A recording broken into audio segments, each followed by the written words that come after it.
If your relationship started under potentially offensive pretenses, they were madly in love but they were just the your rebound. An old friend of mine's GF told him this. I was there when it happened, and I swear to God I saw his heart break. They were really good together and really liked each other, so he tried to keep going, but I watched it eat him from the inside out until he just couldn't take it anymore, and broke up with her. There really are some things you just can't take back. That you know you're the pet's favorite person. Oof, I'm absolutely both of our dog's favorite person. We both know it, but I would never ever say that to my wife. Where I hide the secret, spare pair of scissors I keep for when he's lost all the other 11 pairs of scissors we own, and I need to trim a chip bag down to make getting to the chips easier. I had a pair of nail clippers stashed away because they were never where they were supposed to be. After my wife passed away I found 9 pairs in her desk drawers, in purses she hadn't used in years, 3 pair in with her macup. My wife is sensitive about animals, so anytime I see/read some sort of tragedy related to an animal, I hide it from her. You may want to look at www.doesthedogd.com. Basically lets you see if a TV show/movie has any animals being injured/dying. Among other things people may have issues with. My wife has a hard time dealing with that, even if it's clearly CG, so I always check before we watch a new show. The location of your ships while playing Battleship. No one expects me to orient my ships vertically so that they each take up only one space. My dad has mentioned a few times that in their 40+ years of marriage, he's never gone in her top dresser drawer or purse. I frequently get into my wife's purse, not to snoop, but to get her keys or something else that for some damn reason is impossible to find in there. It's like a black hole. Sometimes I'll just walk the whole thing to the car to unlock it instead of digging through.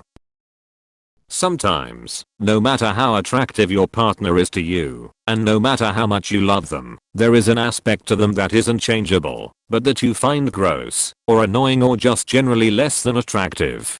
Clogged nose pores, a laugh that sounds like a muppet, big toenails that just look a little bit weird, or that single long hair growing from inside their ear that just keeps coming back, no matter what they do. If it's going to make them feel insecure or unloved, this is something you should just keep to yourself. In a relationship, you learn each other's weak points and vulnerabilities, and using them against your partner is a boundary that, once you cross it, you can't come back from. Once you make someone feel like they can't trust you with their vulnerable self, your relationship is on its way out. This is perfect. My husband has tiny hairs on his nose. It's been annoying me since our first date. We've been married for 26 years/together 29. It's just never going to not bug me. Close bracket. The unkindness **** you think, when you're angry and tired, it will absolutely never help at all to say any of it out loud, and even if you don't have a particularly big fight or break up over it, you'll still regret it, and they'll still remember.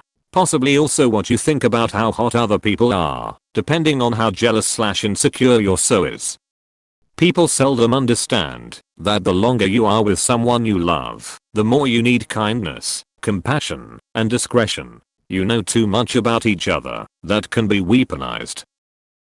Your psychologist/therapy sessions. I had an ex that used to demand I tell him what I talked about in my sessions, and it was super uncomfortable. With my current partner we are both in therapy, and if it's a phone session the other goes in a different room. If we want to talk about something we told the psych or something we will tell our psych at the next appointment we do, but I would never ask, and nor would he. We might ask how did it go?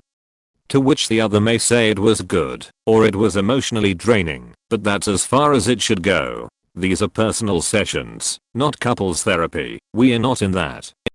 Big agree. My partner goes to therapy. I always ask how it went, and I do that to know the level of aftercare my partner may need.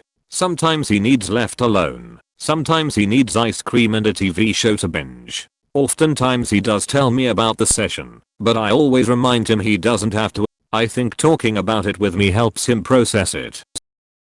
My steady supply of jokes. I set up my Android to send me a joke every night at 5 PM and I tell it to my husband later on. before I jump in the shower. He always asks where I'm getting this stuff from, and I just laugh and shut the bathroom door. I would like him to continue thinking of me as this endless joke fairy for the rest of our lives.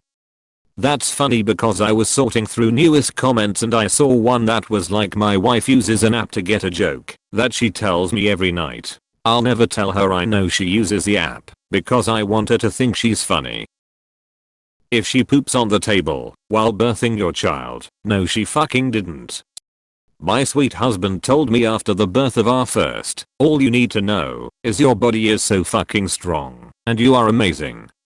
I'll never forget how that made me feel, expecting our second any day now. That I know you keep a secret stash of chocolate in the Tampax box. Not my business.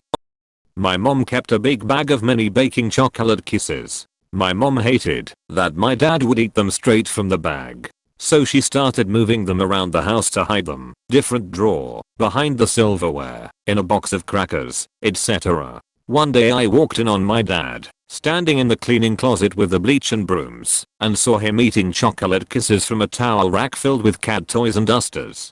He said that occasionally, he'd buy bags, himself, to refill what he took just to keep it interesting.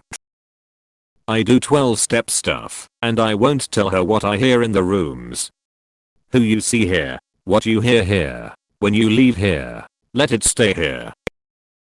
Things that you don't like about their body, they just don't need to know. If you are concerned about their *HEALTH or hygiene, that warrants a conversation, but making comments about physical flaws, completely unnecessary.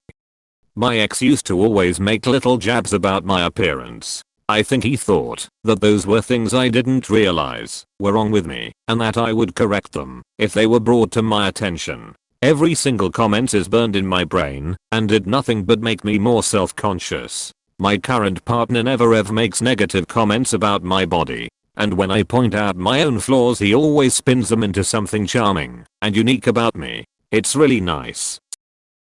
Whether or not I like my butthole licked, it's not something you should share with my mom when you're losing a game of Molly. LMAO. That's awesome. The huge P** of your ex-boyfriend, and how much more satisfying it is to have someone with a normal one. Trust me, I know it's not logical, but no dude wants to hear that. Don't question it, just trust me. It's funny, my husband and I have never talked about past relationships. I always thought it was healthy and a standard practice in understanding your current relationship, but I haven't felt the need and he doesn't ask or bring it up.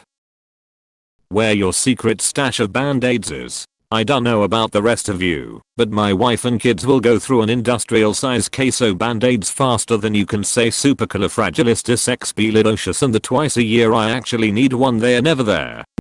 At my house it's scissors. We have 3 kids, and for whatever reason, anytime any one of them uses scissors, the scissors just vanish forever. I did an experiment once where for 5 weeks, I bought 2 new pairs every time I did my weekly grocery shopping, and simply put them where our scissors are supposed to be, whenever I saw that there were no scissors there.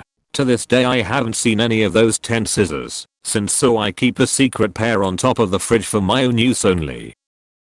Even though my wife and I have been happily married for 6 years, we decided we would never go for a rest **** while the other is in the shower. We are just not going there. That's just common decency. I don't know why, but I know that **** somehow smells so much worse in a foggy room than a dry one. Nobody should have to be in an enclosed space with that fresh hell.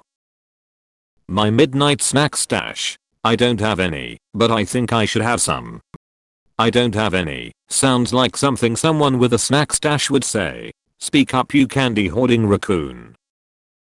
How many Lego Death Stars I have bought. I love that you require multiple. The number of packets of crisps I eat in a evening. If I don't know the answer, she shouldn't either. My dad wakes up every night without fail and eats at least 2 packets of crisps, and I don't know how he does it. It's not that it should be kept private, as in forcefully, but I believe both persons in a relationship should have privacy in their devices. My SO has all my logins and passcodes for my phone and tablet, but this doesn't give her the right to go snooping for stuff that will never be there. She can totally grab my phone, if it's nearest, to search on Google, or grab someone's phone number. But we've agreed that, if either of us snoop, you better be sure that there's going to be something to find, because if there isn't, then you deserve the trouble that you've caused. I have all my passwords and pins documented and handed over. It makes it easier on them if I die suddenly. And there's nothing that interesting in my accounts anyway, unless you're really into reading spam. My ex-wife used to interrogate me after every therapy session I had. Edit. You people are amazing. I never expected to get this much support. Thank you all. How do I know? Some version of what did you say about me was asked every time. Journals. My partner writes in one every night before bed and I have no idea what any of it says. If she wants to share with me she can. Those are her private thoughts and feelings, until she decides differently. Same goes for me.